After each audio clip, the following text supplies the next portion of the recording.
Somehow I'm on the telescopic range, and I don't know how to get off it right now, but it doesn't much matter because this will do fine.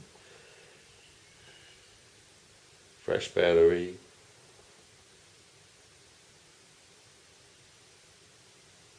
That's another kind of miraculous thing, these lithium batteries that are now rechargeable without bursting into flames and so forth. Back in the day, many, many years ago, probably 25, 30 years ago, David Franklin, our customer and father of my 3 stepchildren, was producing and developing tactile hearing aids and trying to use anyway, lithium batteries, rechargeables, but they were a little hazardous and very nice and handy, but a little hazardous. I don't know how it all worked out. I even designed for him a sound analyzer, an audio analyzer, using my own unpatented but kind of independently created cycle sorter technique, measuring the peaks and zero crossing distance of every half cycle of the input waveform, and using those measurements to do some statistics or whatever and drive the vibrators accordingly. I don't know the details anymore, but sort of a spectrum analyzer, a 7-channel, I think, basically, spectrum analyzer for audio waveforms with variable intensity, maybe, I don't know. And it was a surface mount device and really lovely, small package and everything. The only trouble is that with crucial tests involving improvement of lip reading, if I remember correctly, the improvement of lip reading scores of deaf people, kids especially, using the device, and although it kind of translated sounds in a very touching and feely way, it did not help with, look at the tobacco stain, it did not help with lip reading scores in the tests that they ran. In other words, it really failed, apparently. Although it seemed like it gave a kind of livingness to sound that other techniques didn't, but whatever. Lithium batteries, the lightest element, I think, anyway, other than hydrogen and helium. Hydrogen, helium, lithium. Its name, I think, means light. Anyway, it's low specific gravity, shall we say.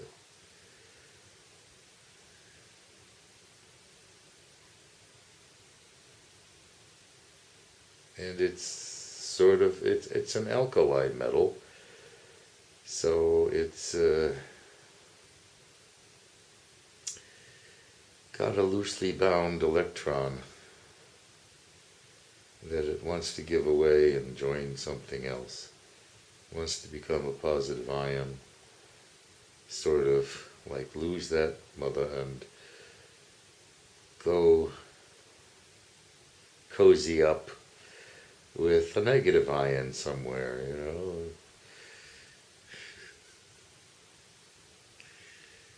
Ionic solids. Very different from the chemicals of life, but still crucial.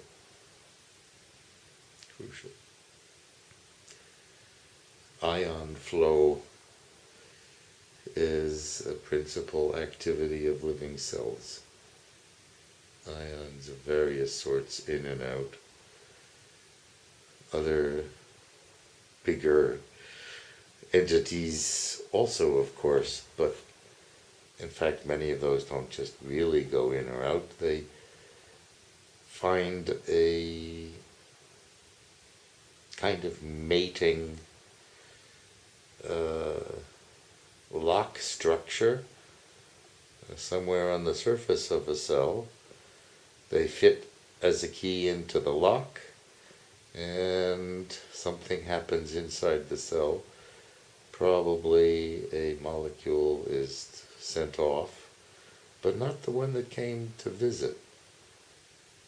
Sometimes what came to visit does get through, but in many cases it doesn't. It just triggers a reaction of the cell to do something of interest to itself.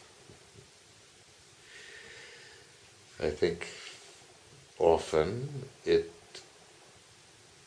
releases a molecule of some sort, which by drift and by golly finds its way near to the nucleus and is emitted or triggers another key in the lock situation, and so information in any case is transferred, and just by diffusion through the cell. Of course, it's a very short distance, and things in living systems take milliseconds. They don't happen in, very often anyway, in microseconds or nanoseconds or femtoseconds, no. Picoseconds.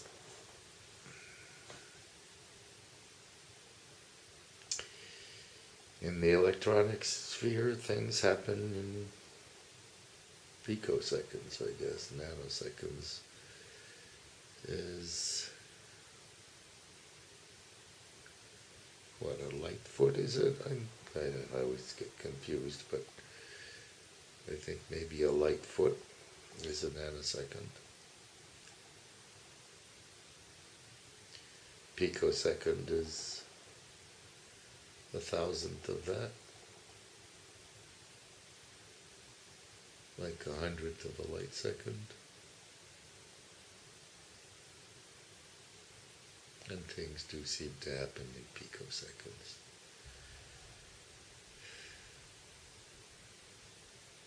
And that apes like us can be aware of and discriminate such things in this world of originally leaves, animals, rocks, sticks, dirt, water. Nothing much else.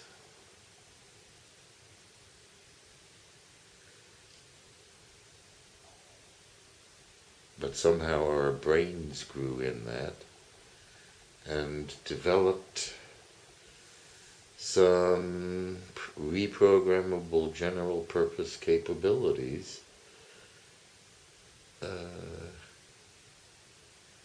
most particularly informational networking. Informational networking.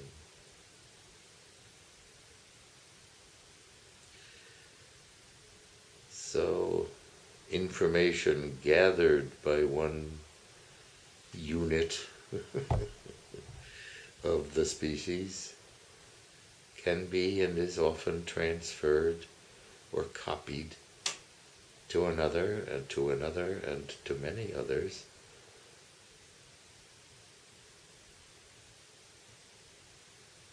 And technological information, my goodness.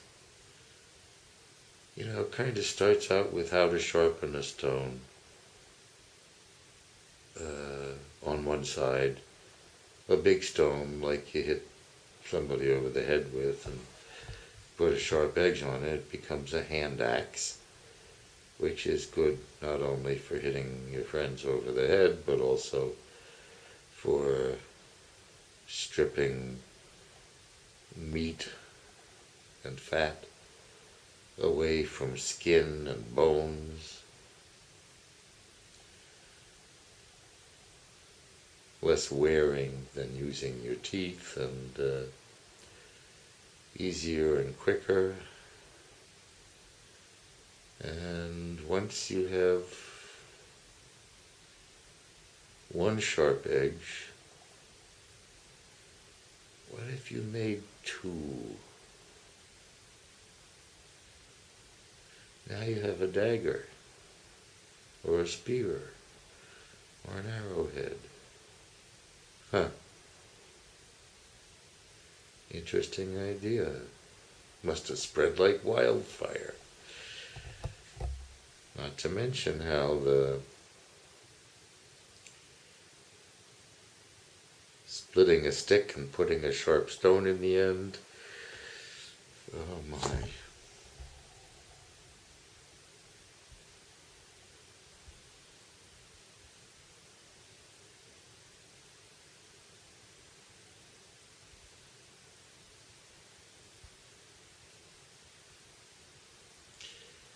Of course, it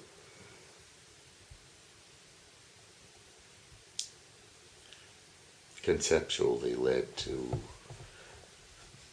metal swords and arrowheads and so forth, once metal became a viable material for these apes. Imagine that.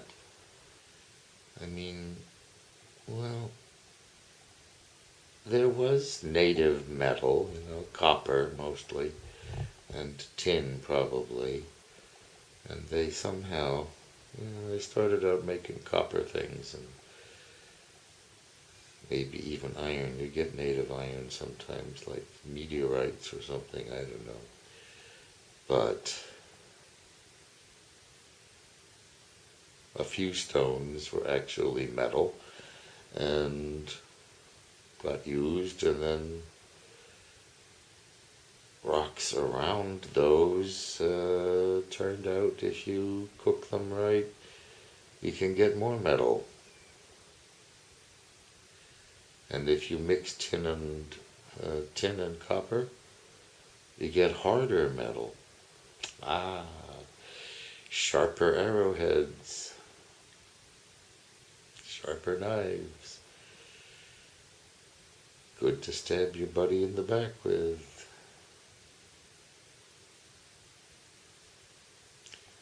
"13 and a half minutes. Well, when I lay down to start this, I was halfway through uploading the last 8 files to YouTube, and I'll go back, and I've done all the editing I need to, and I'll put them up on Facebook, and eventually add them one by one to the corresponding latest me and mostly me playlists.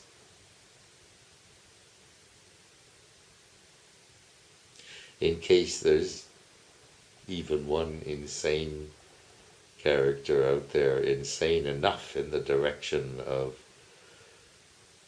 wanting to watch just me babble on and on about nothing in particular.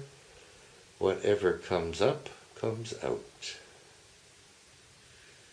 Motor mouth.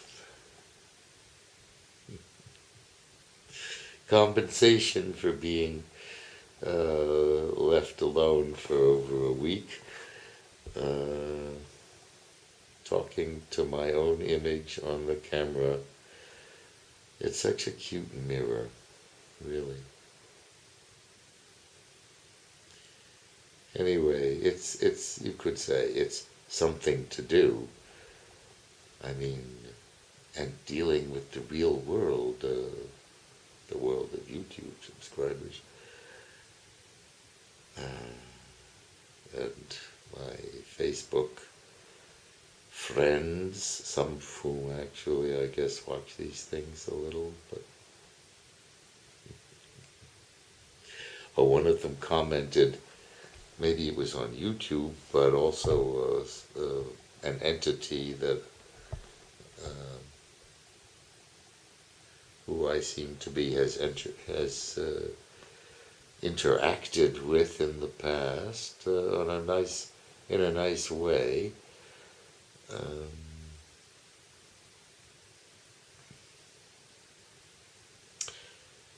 A while back, there was one of these videos that mentioned Stefan Molyneux, my favorite online philosopher, apart from perhaps Daniel Dennett, who's not really online.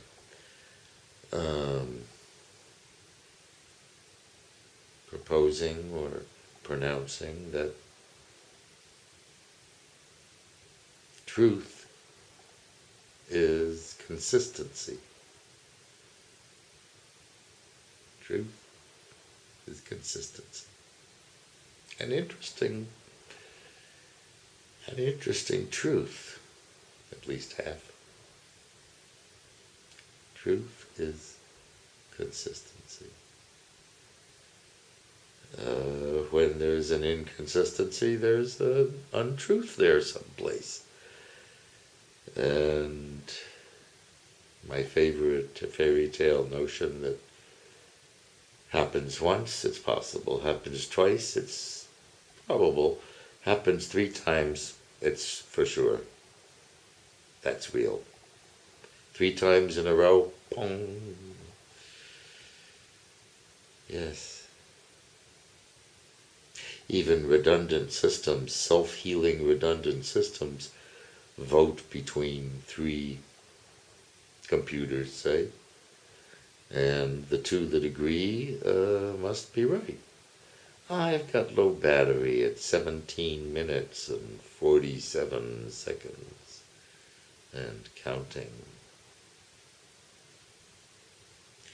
Anyway, I'm sort of eager to get back to my novel, so I won't mind if this shuts off, or my conscience won't allow me to go much beyond 20 minutes. 20 minutes of what? I mean, actually the last one was even longer. Yes, and didn't even have me in the picture a lot of the time. Working on the computer, uploading something or whatever, doing my processing of 8 gigabytes of babble.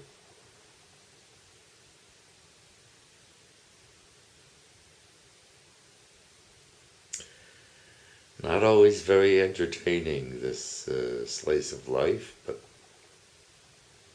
speaking of slices, I just cut off about 2/3 of the remaining sashimi Glenn Douglas salmon, which I find to be very lovely, very, very lovely. And it's expensive, even more expensive than the usual tuna sashimi at Fresher Paradis, which is like 45 euros a kilo. This stuff, this time anyway, I think was 49 euros a kilo. But I like it actually better than I like the tuna. Recently discovered. I used to feel, kind of supercilious about, ordinary lox salmon on a sushi. Nah, I'd rather have a tuna or something. Well, no longer. Ordinary lox. When it's Glenn Douglas lox, which is farmed, I read a tiny bit about how they have circular cages that they plop down on the seafloor and raise a generation of salmon. I'm not sure if they move them or not when they're still growing. But then, in any case, at least when it's done and they've harvested, like you harvest animals, like you harvest other crops, they move the cage to another location and let the previous location kind of ecologically recover from the intrusion of the salmon farming. And they kind of proclaim quality control from egg to fillet or something, I don't know. But I do find it makes good sashimi. So I have some more of that left, and I'm using my sashimi knife, of course. It's like a foot long. I mean, it's really sharp, flat on one side and sharpened down on the other side, so that it is well designed to glide along the inside surface of the skin or something. And I have this dream, which I probably won't even bother trying to fulfill, that an official sashimi knife, that's what it said on the package. It's from Japan, from Amazon, made in Japan, stainless steel and wicked sharp and really flat surface on one side, which is the side that would go downward if you're cutting away from yourself right-handed. So I don't know how a left-handed cook would use this, but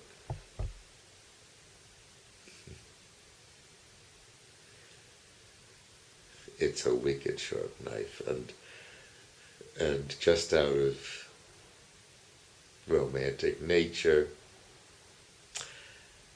after skinning the chunk of sashimi, I decided, I will keep the sashimi knife out, not clean it up yet and put it away. By the way, fortunately and very happily, it fits in a slot of the wooden knife holder that has 6 slots for knives, and it had been used incidentally with an ordinary steak knife that can just go in the drawer. So there was an extra slot, and the new sashimi knife fits perfectly. So it's well housed. Just a good thing, because otherwise you could slice your leg off with this thing. And after skinning my day's ration of Glenn Douglas sashimi, I kept the knife out and I'm using it to cut bite-sized pieces because it's a sashimi knife. It's my own personal, proud to have it, sashimi knife, and we'll see at some point perhaps whether it's capable of separating the layers of tuna fish flesh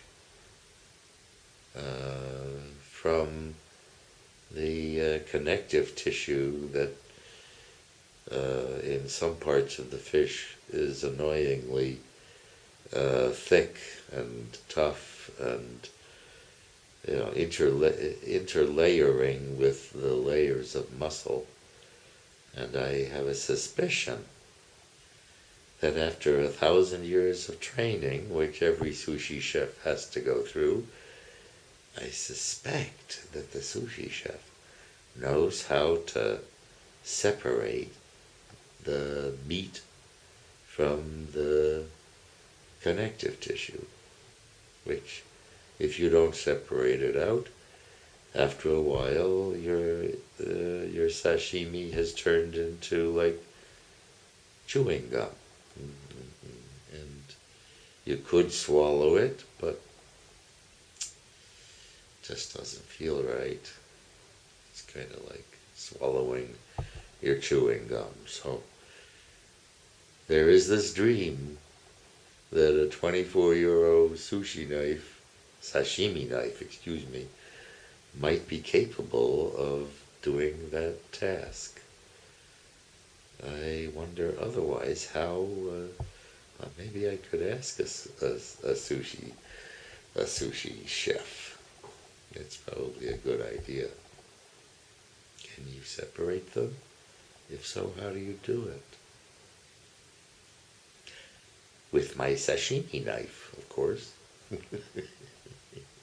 What else?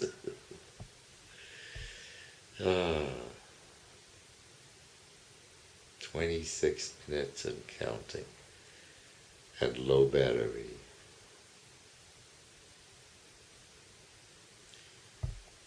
What the hell? It's only data space. I hear that something like that total human data storage, and I don't know whether that includes printed newspapers or just electronic storage, but something like 295 petabytes in some recent year, maybe 2013, I don't know, versus 2.6 petabytes or whatever in 1987. Who the hell knows? In any case, 100-fold in might be 25 years or something.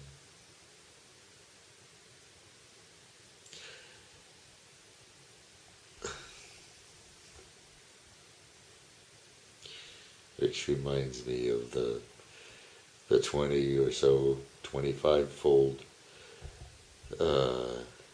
increase of prices since the removal of precious metal from American coinage, when the coins even became mere tokens, like the German €1 cent piece.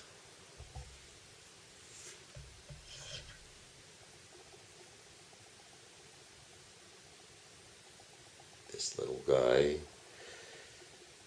is like copper-plated steel. Couldn't be cheaper. Make it out of tin cans or something. Anyway, it's just a token. All money these days, other than the occasional gold or silver piece, is mere tokens. Not just debased, but completely nada. Just paper. Paper. Chaff which the wind driveth away. In any case, oh my, I'll let it go to 30 minutes, 29:35, and counting. What the hell? Why not? But I'll shut off at 30 minutes. So I'll say goodbye now. Is it 50, 51? Counts up to 30 minutes. 60. Ciao. Ciao.